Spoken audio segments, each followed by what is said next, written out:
우리 성경 공부로 들어가도록 하겠습니다. 이사야서 40장 6절에서 8절 말씀 중에 함께 읽으시겠습니다. 모든 육체는 풀이요 육체의 모든 아름다움은 들의 꽃과 같으니라. 풀은 마르고 꽃은 시드나 우리 하나님의 말씀은 영원토록 서리라. 아멘. 아멘. 자, 마가복음에 있는 주제 말씀이라고도 할 수도 있겠습니다. 사람의 아들은 섬김을 받으러 오지 아니하고 도리어 섬기며 자기 생명을 많은 사람의 대속물로 주려고 왔느니라 하시니라. 아멘. 옆에 있는 분과 인사를 나누시겠습니다. 제가 잘 아니요, 그냥 반갑습니다가 아니라 제가 잘 섬기겠습니다 하고 인사를 나누시겠습니다.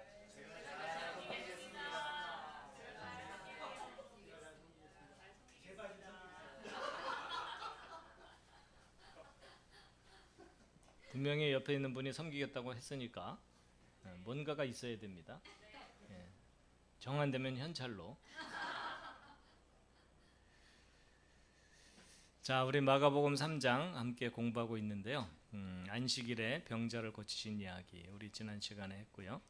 이제 오늘은 12사도를 임명하는 내용이고요. 그 다음에 분쟁하는 집에 대한 교훈 말씀하시는 게 있고, 또 용서받지 못하는 죄가 있다고. 여러분, 사람의 모든 죄는 용서받을 수 있지만 용서받지 못하는 죄가 있다고 말씀을 하시는 내용이 있습니다. 그리고 누가 내 어머니이고 형제이고 자매이냐, 진정한 어머니와 형제 자매를 알려주시는 내용이 있습니다. 자, 오늘은 마가복음 3장 13절부터 읽겠습니다. 먼저 본문을 쭉 읽겠습니다.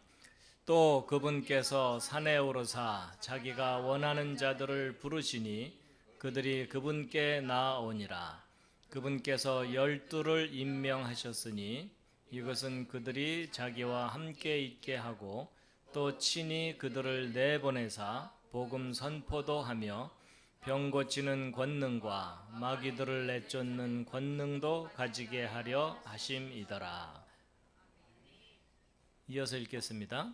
이들은 곧 그분께서 베드로라는 이름을 더해 주신 시몬과 또 그분께서 보아너게 곧 천둥의 아들들이라는 이름을 더해 주신 세베대의 아들 야고보와 야고보의 형제 요한과 또 안드레와 빌립과 바돌로메와 마테와 도마와 알페오의 아들 야고보와 다데오와 가나안 사람 시몬과 가롯 유다인데 그는 또한 그분을 배반하여 넘긴 자더라. 21절까지 계속 읽겠습니다. 그들이 어느 집에 들어가니 무리가 다시 함께 모이므로 그들이 빵을 먹을 수도 없더라. 그분의 친지들이 그것을 듣고 그분을 붙들러 나오니 이는 그들이 말하기를 그가 제정신이 아니다 하였기 때문이더라. 아멘. 자, 예수님께서 제자 12를 이제 선택하시는 내용인데요. 일단 내용 들어가기 전에 12 제자 이름이 기억나십니까? 노래 기억나십니까? 베드로와 안드레, 야고보, 요한. 아시는 분? 아, 이거 전혀 모르시는군요. 우리 유치원으로 돌아가서 이 노래 해야 될 건데, 우리 정희 전사님 알아요? 몰라요? 그 노래 안 배웠어요? 하긴 옛날 노래긴 해요. 저도 정확하게 기억이 잘 100% 날지는 모르겠는데, 베드로와 안드레, 야고보, 요한, 빌립과 바돌로메, 도마와 마테, 알페오의 아들 되는 야고보와 시몬과 다데오와 가롯 유다다. 이렇게 돼 있어요. 아주 옛날식 그 곡이죠. 그도 한번 해보실래요? 네. 베드로와 안드레, 야고보, 요한, 빌립과 바돌로메, 도마와 마테, 알페오의 아들 되는 야고보와 시몬과 다데오와 가롯 유다라. 이렇게 되는 겁니다. 한 번 좀 더 하면 될 것 같지 않습니까? 아, 갑자기 한 명이 불어났나요? 알페오의 아들 되는 야고보 이렇게. 왜냐하면 야고보가 거기 두 명이 있기 때문에. 한 번 더 해볼까요? 베드로와 안드레 야고보 요한 빌립과 바돌로메 도마와 마테 알페오의 아들 되는 야고보와 시몬과 다데오와 가론 유다라. 이렇게 외우면 이제 딱 됩니다.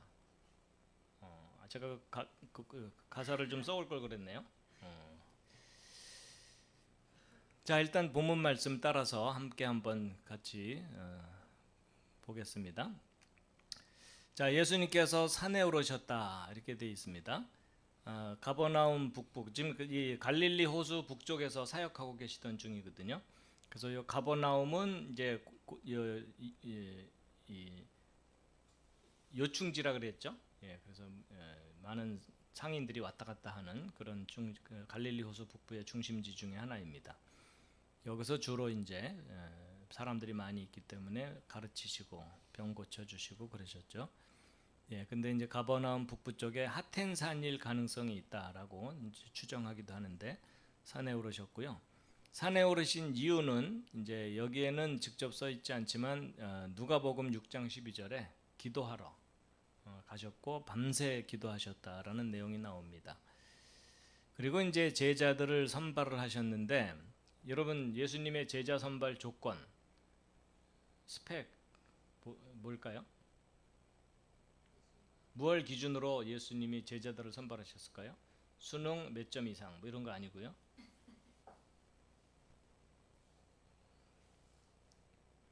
연봉 얼마 이상, 학력 얼마 이상 이런 거 없습니다. 예, 근데 이제 보시면은 예수님이 원하는 자들을 부르셨다. 그러니까 예수님이 일방적으로 선택을 하셨는데 예수님 나름대로의 기준은 있으셨을 거예요. 근데 그게 써 있지는 않습니다. 그렇죠? 예. 혹시 여기 계신 분들 중에 예수님이 짠 하고 나타나셔갖고 제자로 부르신다면 따라가시겠습니까? 겁도 없이.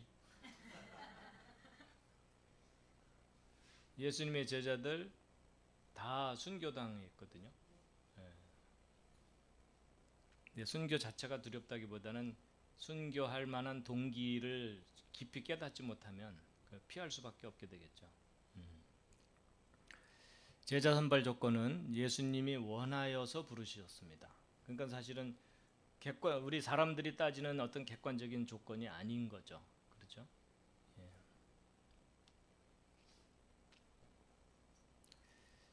제자들의 반응은 순종했죠. 그렇죠? 예. 근데 뭣도 모르고 순종했을 수도 있을 것 같아요. 부르시니까 그냥 나갔는데 제자다 이러니까는 거기서 뺄 수도 없고. 자, 그런데 이제 12명을 택하셨다 그랬는데 뭐 숫자가 뭐가 중요하냐 이럴 수도 있지만은 이제 우리가 창세기 1장 1절 수학적 비밀 그 강의를 들으신 분들은 알지만 정해진 숫자입니다. 하나님이. 그렇죠? 그래서 10이라는 숫자와 24라는 숫자, 그 두 숫자가 하나님을 섬기는 사람들의 숫자다. 이렇게 제가 소개를 해드린 적이 있었죠. 그래서 그게 이제 일관성이 있게 구약과 신약 양쪽에 12와 24라는 숫자가 나타난다 그랬습니다. 어떻게 나타났죠? 구약에서는 10이라는 숫자가 이스라엘의 12지파, 그리고 신약에서는 예수님의 12제자, 그 다음에 24라는 숫자도 구약에서는 제사장 반열의 수죠. 24팀. 그죠? 예. 그 다음에 신약에서는 요한계시록에 하늘에 있는 장로들의 숫자가 24장로였죠. 그래서 만약에 어떤 일관성이 없다면 뭐 숫자가 중요하지 않을 수 있는데 일관성 있게 12라는 숫자와 24라는 숫자가 하나님을 섬기는 사람들의 숫자이기 때문에 하나님께서 이미 정해놓고 계시해 놓은 숫자다라고 우리가 이해를 하는 거죠. 288은 무슨 수일까요? 성경에 나오는 숫자입니다. 근데 요 288은 12에다가 24를 곱한 숫자거든요. 다윗의 찬양단의 숫자입니다. 예.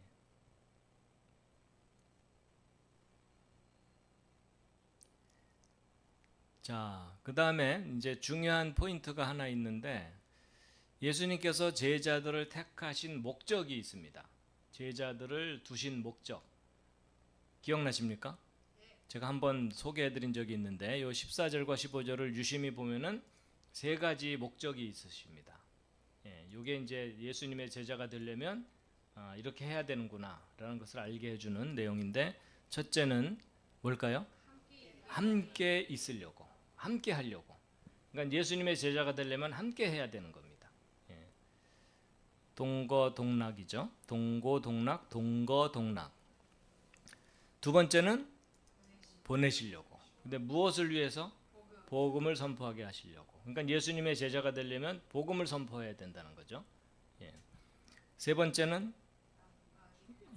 병을 고치고 마귀들을 내쫓는 것인데 잘 들여다보면 병은 육체적인 병을 의미하고 마귀를 내쫓는 것은 정신적인 병인데 결국 몸과 마음의 모든 병을 내쫓는 것인데 치유하게 하시는 그의 그런 권능을 주시려고. 그래서 이걸 3번부터 1번으로 거꾸로 올라가면 우리를 치유하셔서 복음을 듣게 하시고 영원히 함께하게 하시려고 이렇게 생각해 볼 수가 있어요. 그렇죠? 결국 영원히 함께하고 싶으시니까 그 모델로서 제자들을 부르신 거죠. 사실 제자들만 부르신 게 아니라 모든 사람들을 부르신 건데 부르심의 가장 큰 목적은 함께하려고. 많이 외로우신 것 같아요. 그렇죠? 예. 함께 한다는 것이 참 행복한 거죠. 예. 참 행복한 겁니다. 그런데 이제 문제는 제자들이 이 세 가지 목적에 실패를 합니다. 실패하는 장면들이 나오죠. 그렇죠? 예. 그래서 이제 실패한 구체적인 예 중에 특히 이제 함께 하는 것을 실패했습니다. 그래서 예수님께서 내가 죽을 거다, 고난을 당하고 죽을 거다 그랬는데 제자들이 그걸 받아들였나요? 안 받아들였나요? 안 받아들이거나 못 받아들였습니다. 왜냐하면 자기들의 마음속에는 다른 목적이 있었어요. 뭘까요? 하나님의 왕국보다는 이 땅에서의 왕국을 더 간절하게 바랬던 거죠. 그래서 로마를 물리치고 이 땅에서 오히려 로마를 지배하는 그 정도까지 회복되기를 바랬던. 그래서 예수님이 기가 막히게 로마 군대를 다 물리치고 자신들의 왕으로 세워져서 자기들은 그 덕을 보아서 장관을 한 자리씩 하려고 그런 마음을 갖고 있었죠. 그런데 예수님의 죽으심의 그 말씀, 내가 죽을 거다라는 그 말씀을 그대로 받아들여서 그것을 실행한 여인이 있었는데 누구죠? 막달라 마리아입니다. 구체적으로 어떻게 그걸 실행했죠? 향유를 예수님께 부으면서 장례를 준비했습니다. 그러니까 나머지 제자들은 예수님이 죽으면 돼야 한대요? 안 되는 거예요. 왜냐하면 자기들의 소망이 끊기니까, 자기들이 생각했던 소망이 끊기니까. 그래서 베드로가 가장 먼저 예수님의 죽으심을 준비했어야 되는데 그러지 못했고, 그 다음에 이제 예수님이 내가 죽을 거다 그랬더니 그걸 가장 극렬하게 반대했던 인물이 가룟 유다입니다. 그렇죠? 가룟 유다는 그 말에 큰 실망을 해가지고 결국 예수님을 팔아버렸죠. 자, 또 다른 제자들의 실패 중에 하나가 겟세마네에서 주님께서 기도하실 때 함께 하지 못했습니다. 그렇죠? 잠시도 깨어 있을 수 없느냐 이렇게 말씀을 하셨는데 잠이 든 제자들. 또 무슨 내용이 있죠? 혹시 떠오르는 게 있으십니까? 옆에 있는 분과 상의해 보시기 바랍니다. 자, 십자가를 지고 가는 일과 예수님의 죽음에 함께 했던 일에 제자들이 실패했습니다. 그렇죠. 사실은 예수님이 십자가를 지고 갈 때 누가 대신 지겠다고 제일 먼저 나섰어야 됩니까? 아무래도 베드로가 반장이니까 제가 지겠습니다 하고 나섰어야 되는데 오히려 두려워서 도망갔죠. 피해 있었죠. 그래서 십자가를 누가 대신 지었죠? 예, 원래는 베드로가 지었어야 되는데 구레네 사람 시몬이 지었는데 참 아이러니컬하게도 베드로도 시몬이잖아요. 그렇죠? 예, 그런데 베드로 시몬이 십자가를 졌어야 되는데 대신 졌어야 되는데 구레네 시몬이 무명의 사람이 대신 지었고, 또 죽음에 함께 했던 것도 마찬가지인데 원래는 누가 예수님의 십자가 좌우편에 죽었어야 되죠? 야고보와 요한이. 왜 그렇죠? 야고보와 요한의 어머니가 로비를 했어요. 그렇죠? 무슨 로비를 했죠? 주님 나중에 영광을 받으시거든 두 아들을 하나는 좌편에 하나는 우편에 좀 앉혀 주시옵소서 그랬는데, 그러려면 고난도 함께 참여했어야 되는데 그러지 못했고 누가 대신? 예, 두 강도. 그렇죠? 예, 오히려 더 악한 사람이라고 여겨졌던 두 강도가 예수님의 죽음에 동행을 했죠. 예. 참 대비가 되는 내용이에요. 그렇죠?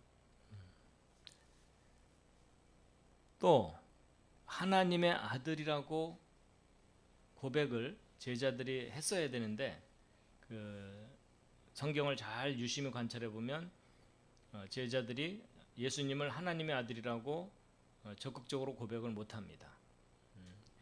근데 하나님의 아들이라고 진심으로 고백했던 인물이 누가 있죠? 백부장입니다. 십자가 처형 때 그것을 집행을 했던 백부장이 이는 진실로 하나님의 아들이었도다. 원래는 제자들이 먼저 고백했어야 되는 건데 제자들은 끝까지 확신을 하지 못했었습니다. 자, 그다음에 이제 장례 준비와 장례를 집행하는 일에 있어서도 제자들이 함께하지 못했습니다. 장례 준비는 아까 막달라 마리아 사건이고요. 예, 그래서 향유를 마리아가 예수님께 부었죠.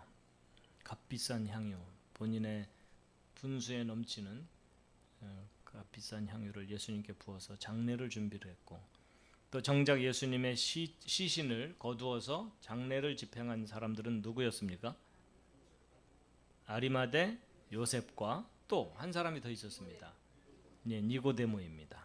한밤중에 예수님을 찾아왔던 유대인 관원이었죠. 예, 바리새인이자 관원이었습니다.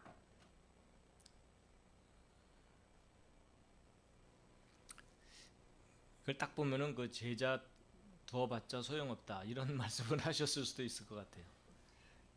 그렇지만 이제 그들이 나중에 성령을 받고 나서는 전혀 다른 사람들로 변하죠. 예.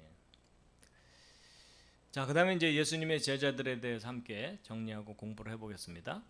자, 베드로는 이름이 또 두 개가 더 있어요. 그렇죠? 하나는 시몬이고 하나는 게바인데 왜 이 이름이 세 개나 되죠?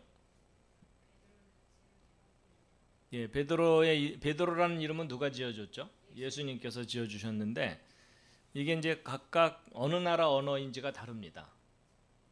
베드로는 어느 나라 언어일까요? 헬라어입니다. 헬라어. 시몬은 히브리어인데 구약 시대에는 저 시몬이 뭐였을까요? 시므온입니다. 시므온. 예, 히브리어고. 그다음에 게바는 어느 나라 말일까요? 예, 아람 말입니다. 그 갈릴리 호수가 이스라엘 북쪽에 있다 보니까 저 아람 쪽 영향을 많이 받아서 아람어가 많이 있었고, 그리고 이제 베드로라는 말 자체의 뜻은 반석 또는 돌. 어떤 사람들은 이제 페트라라는 말하고 페트로스라는 말이 헬라어로 약간 의미가 다른데 페트라가 반석이고 페트로스가, 반석은 아주 큰 바위인데 페트로스는 그냥 작은 돌. 그래서 예수님께서 반석이라고 이름을 지어준 게 아니라 그냥 돌이다, 너는 작은 돌에 불과하다, 이런 의미로 지어줬다는 그런 해석도 있기도 해요. 참고하시고요. 그렇지만 어쨌든 이 베드로가 소위 예수님의 제자 중에 수석 제자라고 널리 알려져 있죠. 그렇죠? 항상 제자들을 소개할 때 베드로가 맨 앞서서 나옵니다. 예, 그래서 이제 베드로는 소위 그 예수님과 함께 있었던 함께 지냈던 사람들이기 때문에 예수님의 제자들은 사도라고 불리우죠. 예. 근데 예수님과 함께 하지 않았지만 그래도 사도라고 불리운 인물이 누구죠? 바울입니다. 그래서 이 바울은 어찌 보면은 예수님의 12사도보다도 권위가 좀 상대적으로 낮게 평가되는 사람이었어요. 당신은 예수님과 함께하지 않았지 않느냐 이런 비판을 들었죠. 그래서 그 신약 성경 서신서를 보게 되면 바울이 쓴 서신서에는 항상 바울이 자기가 사도인 것을 한참 변명을 해요. 근데 예수님의 제자 중에 야고보서 같은 경우는 자기를 변명할 필요가 없는 거예요. 이미 권위가 확보된 사람입니다. 그래서 이제 베드로는 부활을 목격한 목격자로서의 권위가 있습니다. 이제 1차 증인인 거죠. 간접적인 증인이 아니라 직접적인 증인이고 또 예수님으로부터 사명을 받았고 그리고 세 번째는 성령 강림을 직접 체험한 그런 것이 있기 때문에 권위를 가진 그런 사도였고요. 자, 야고보와 요한 형제는 야고보는 최초로 순교한 인물로 알려져 있습니다. 그리고 요한은 그 동생인 요한은 12제자 중에 가장 나이가 어릴 거라고 추정되고 있죠. 그리고 예수님이 십자가에서 죽으실 때에 그 곁에 있었던. 그래서 예수님께로부터 무슨 소리를 듣죠? 어머니를 맡아달라 이런 말을 듣게 되고 그 다음에 이제 우리가 알듯이 요한복음과 요한계시록의 저자이고 12제자 중에 가장 늦게 죽은 그 제자입니다. 그리고 이제 야고보와 요한을 예수님께서 보아너게라고 부르셨는데 이제 보아네르게스라는 말이 브네레게시라는 히브리 말에 이렇게 거기서 유래했을 거라는 주장도 있어요. 그래갖고 시끄러운 아이들이랍니다. 그러면서 누구를 쳐다보시면 안 됩니다.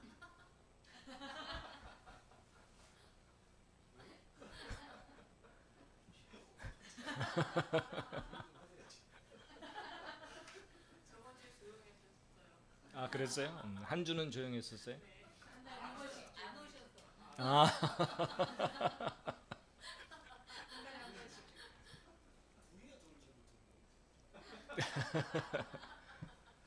그렇지만 우리에게 아주 유익이 많습니다. 자, 그 다음에 베드로와 야고보와 요한이 형제인데 베드로와의 형제 관계가 누구죠? 안드레입니다.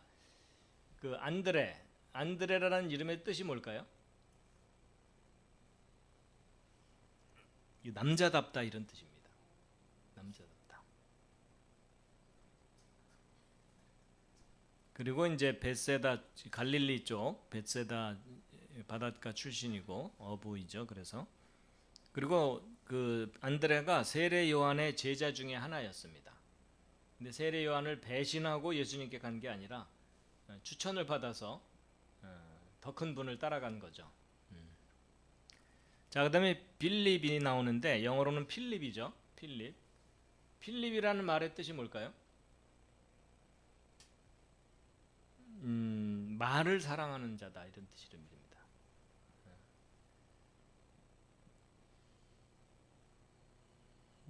똑같이 베세다 출신이고 그 다음에 나다나엘과 친구 관계라서 빌립이 나다나엘에게 누구를 추천하죠?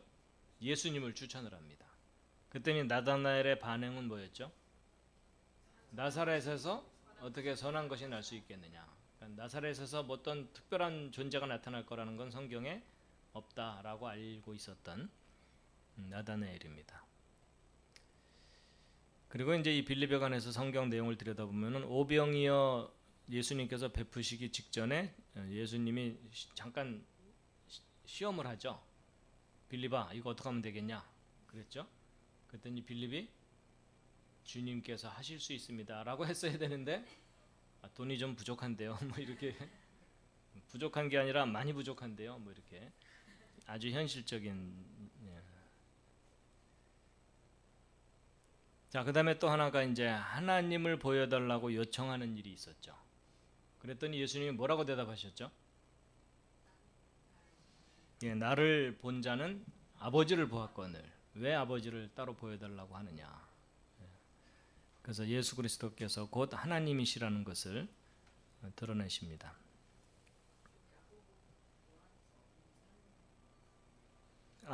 이건 얘기를 안 했나요? 야고보와 요한에게 두 아들을 좌우편에 앉혀달라고 했던 여인이 어머니이고 살로메일 거다라고 보고 있죠. 자, 그다음에 이제 바돌로메로 넘어가겠습니다. 성경에 바돌로메가 자주 나오나요? 거의 언급이 없죠. 예, 그래서 이제 이 바돌로메라는 말 자체는 톨마이의 아들, 이게 똘마니의 아들 이런 뜻이 아닙니다. 톨마이라는 사람의 아들이다 이런 건데 나다나엘일 가능성이 높다 이렇게 보고 있습니다. 빌립과 바돌로메가 함께 나오는데 이 빌립이 예수님께 나다나엘을 추천하잖아요. 그래서 이 바돌로메가 나다나엘일 가능성이 있다 이렇게 보고 있습니다. 그리고 이제 나다나엘이라는 말의 뜻은 하나님의 선물이다 이런 뜻이고요. 그래서 또 다른 기록에 의하면 이집트, 인도, 아르메니아에서 선교하다가 순교했다고 하는데 순교할 때 이 바돌로메가 피부 껍질을 다 벗겨서 죽게 했다는 그런 유래가 있습니다. 그래서 그 이태리 밀라노인가 가면 성당 안에 바돌로메의 조각상이 이렇게 있는데 자기 껍질이 벗겨진 걸 자기 손에 들고 그런 모습으로 이제 조각을 해놓은 게 있습니다. 자, 그다음에 이제 마태는 또 다른 이름이 레위입니다. 레위이고 그리고 이제 가버나움의 세리로서 앞부분에서 소개가 됐던 인물이죠. 예. 그리고 마테라는 이름의 뜻은 여호와의 선물이다. 그리고 이 마테라는 이름이 마따디아라는 이름에서부터 유래된 거다라고 보고 있고요. 그 다음에 이제 이 헬라어로 표현할 때는 데오도르라고 하는데 아마 역사저의 인물 속에 데오도르 1세 뭐 이런 표현들 혹시 기억나시는 분도 계실 겁니다. 이 데오도르가 바로 이제 마태에 대한 또 다른 표현입니다. 그 다음에 이제 도마는 디두모라는 도마 이렇게 표현되기도 하거든요. 근데 이 디두모라는 말이 무슨 뜻일까요? 주방 도구 중에 이게 아주 유명한 독일제 그 주방 도구 쌍둥이란 뜻입니다. 그러니까 쌍둥이란 말의 아람어가 디두모라고 합니다. 그리고 이제 도마는 인도에서 선교하고 순교했다는 전승이 있는데 거의 확실합니다. 왜냐하면 인도에 가면 도마를 기념하는 도시가 있습니다. 그 인도 자체가 힌두교 나라인데 그 도마를 기념하는 그 도시는 이제 교회가 많습니다. 그리고 이제 또 다른 야고보가 있어요. 그래서 이제 알페오의 아들 야고보. 그래서 제가 A자를 좀 붙여놨는데 작은 야고보라고도 불리우는데 뭐 그 야고보와 요한보다도 키가 작아서 이런 뜻이라기보다는 나중에 제자가 됐거나 뭐 그렇기 때문에 작은 야고보라고 불렀을 거다. 그래서 이제 알페오의 아들인데 이 알페오가 도대체 누구냐? 성경에 나오는 글로바와 동일 인물일 거다라고 보고 있고요. 이제 글로바는 또 누구냐? 예수님의 어머니 마리아의 자매가 또 하나 있는데 그 자매와 결혼한 남편. 그러니까 예수님의 어머니 마리아의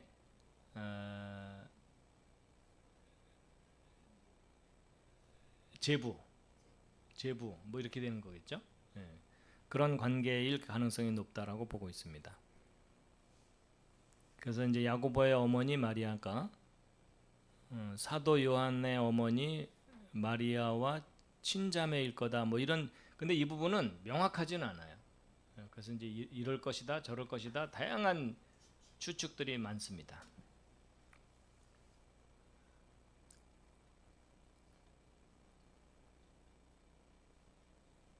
다데오입니다. 다대기가 아닙니다.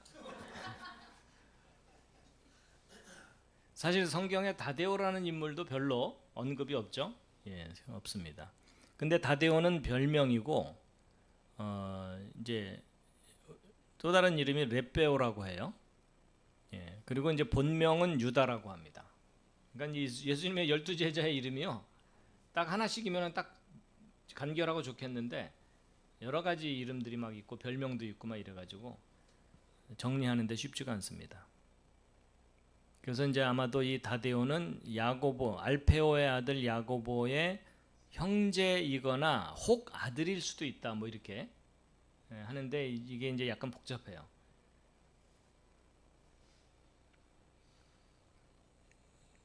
그리고 이제 이 다데오라는 말이 나타이오스라는 말에서 이렇게 간 거다라고 보는데, 사랑스러운 자라는 뜻이 있다고 하기도 하고 어떤 사람은 또 가슴이라는 뜻이 있다고도 하고.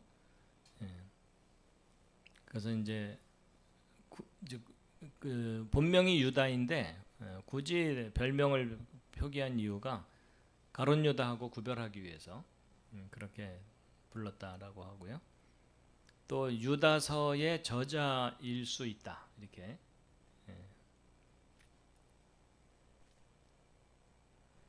그 다음에 이제 가나안 사람 시몬, 왜냐하면 베드로의 또 다른 이름이 시몬이기 때문에 구별하기 위해서 가나안 사람 시몬이라고 하는데, 이 사람은 이제 열심당원은 그때 당시 로마에 반대해갖고 항거를 한 그런 사람들이었고 애국자들이었죠.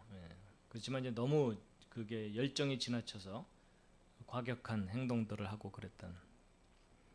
그 다음에 마지막이 이제 가룟 유다인데, 이제 영어로는 이스카리옷이라고 되어 있습니다. 이스카리옷. 그래서 이스카리옷이 도대체 어디겠느냐 하는 것에 대해서 헤브론 남쪽 3km쯤 지역일 수도 있다, 아니면 모압 땅에 있는 캐리옷일 수도 있다. 이제 주장이 좀 두 가지가 있습니다.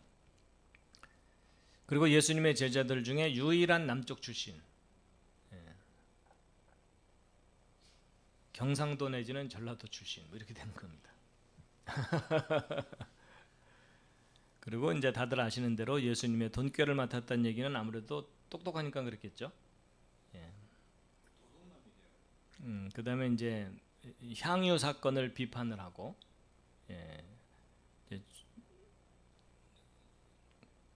그리고 이제 예수님을 배반하고 자살을 하고.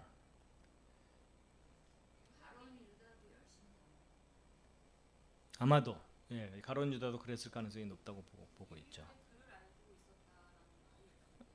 그럴 수도 있겠죠. 아마도 나머지, 근데 그렇지는 않을 것이, 왜냐하면 마태가 세관 세리면은 그를 알아야만 그 관리를 할 수 있을 테니까, 그를 몰라도 사실 세리를 할 수 있기는 해요. 암기력이 좋으면 자기 나름대로 표시해놓고, 오늘날과 같이 아주 복잡한 시스템은 아니기 때문에. 자, 그래서 이제 12제자에 대해서 좀 우리가 정리를 좀 했고요. 그 다음에 예수님의 형제들이 있다는 건 아시죠? 형제들이 있는데 형제들이 적어도 성경에 표현된 사람은 몇 명일까요? 예수님의 형제 자매까지 포함해서 6명 이상일 가능성이 높습니다. 왜냐하면 이제 예수님의 형제들 중에는 야고보, 요셉, 시몬, 유다가 직접적으로 그 이름들이 표현되어 있고, 그다음에 이제 여동생들 이렇게 돼 있거든요. 누이들 이렇게 된 것으로 봐서 복수형으로 표현됐으니까 적어도 2명 이상이다 이렇게 본다면, 그래서 마태복음 12장과 마가복음 3장 등에서 예수님에게 형제들이 있었다. 근데 이제 친형제라는 것이 대부분의 그 중론이지만 이복 형제일 수도 있다고 주장하기도 하고, 또 뭐 사촌일 수도 있다 뭐 이렇게 주장하는 사람들도 일부 있습니다. 참고하시고요. 그래서 이제 예수님의 형제들에 관해서도 좀 소개해드리면, 자 이제 성경에 직접 표현된 내용을 함께 한번 읽으시겠습니다. 마태복음 13장 시작. 이 사람은 목수의 아들이 아니냐? 그의 어머니는 마리아라 하지 아니하느냐? 그의 동생들은 야고보와 요새와 시몬과 유다라 하지 아니하느냐? 그의 누이들은 다 우리와 함께 있지 아니하냐? 그런데 이 사람이 어디에서 이 모든 것을 얻었느냐 하고. 여기 이제 동생들이라고 표현되어 있긴 하지만은 아마 원문은 그냥 형제라는 단어를 상황을 추측해서 동생들이라고 표현했을 수 있습니다. 그리고 이제 요세푸스 아시죠? 이스라엘 망할 때, 로마에게 망할 때, 그때 자결하기 직전에 투항을 해서 그 유대 고대사를 저술한, 제가 읽어드리면 서기 62년 포르키우스 페스투스 총독 사후 대사제 한나스의 명에 의해 예수의 형제 야고보가 돌로 쳐 죽임을 당했다. 이런 기록을 남겨놨습니다. 그래서 예수의 굳이 형제라고 표현한 이유가 뭐 제자라고 표현하지 않고 그랬던 이유가 이제 실제적인 형제였기 때문에, 그래서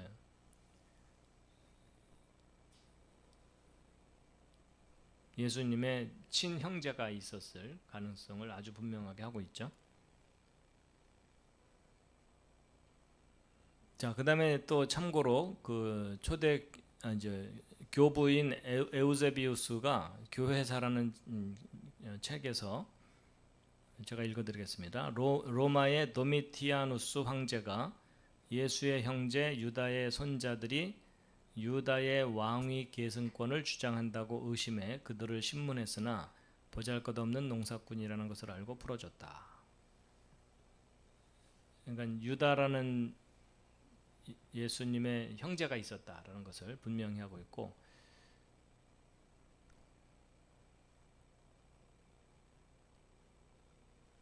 그리고 이제 신약 성경은 헬라어로 기록되어 있잖아요. 근데 헬라어에는 히브리어와 달리, 히브리어는 형과 동생 구별이 분명하지 않거든요. 형제라는 표현으로 쓰기 때문에 브라더라는.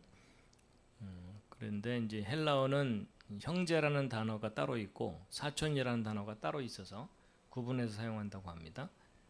근데 이제 그것도 이제 이렇게 구분을 하긴 하지만 형제라는 단어 자체가 이제 단순히 친형제가 아닌 이복 형제나 이종 사촌이나 친척조차도 형제라고 표현할 수도 있다. 이런 주장이 또 있어가지고 결정하기가 쉽지가 않습니다.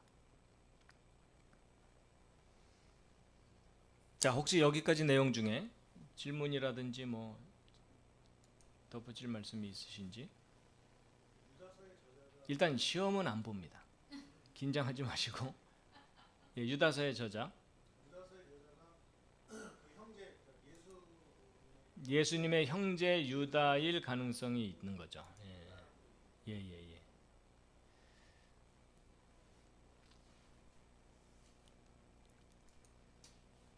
자, 그 다음 내용은 오늘은 19절까지만 공부하도록 하겠습니다.